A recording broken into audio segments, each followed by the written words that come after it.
On September 11th of this year, I am releasing my new book, The Financial Programs of Alexander Hamilton by a Farmer's Daughter.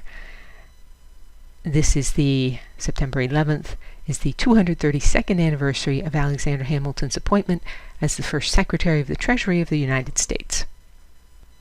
My favorite comment so far on this book is by Dr. Raymond Niles, who is a senior fellow of the American Institute for Economic Research.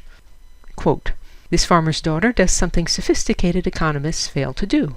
She makes complex economic issues understandable and shows why the common man should care. Dr. Durante is a superb and careful scholar, but more than that, she is a gifted writer and explainer.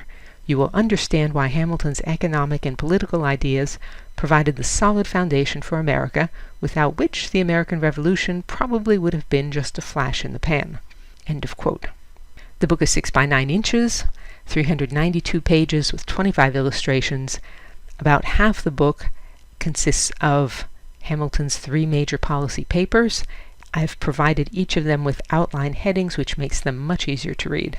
The book is $35 in print and $5 in Kindle format. It's available only through Amazon. But if you go to my website, you can download pages 1 through 15 free. Let me tell you what's unique about this book.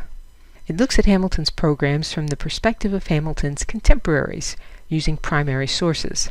In late 1789, what would the man who cornered Secretary Hamilton in a tavern, or the woman who sat across from him at a dinner party, tell Hamilton he urgently needed to fix? How did Hamilton's programs address those crises?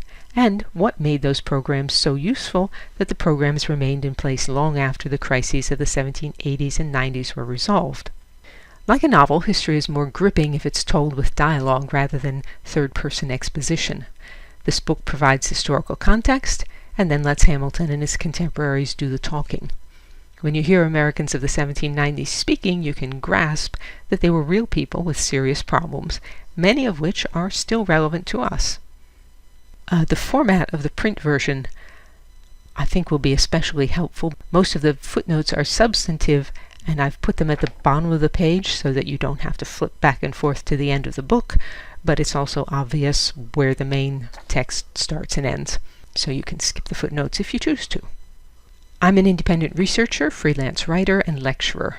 In 2019, the Alexander Hamilton Awareness Society designated me a National Hamilton Advocate. I have several other books on Hamilton, a brief biography, which is at the upper left, a 2-part book, which is a compilation of blog posts that I did, Hamilton, A Friend to America, and Alexander Hamilton and the Reynolds Affair.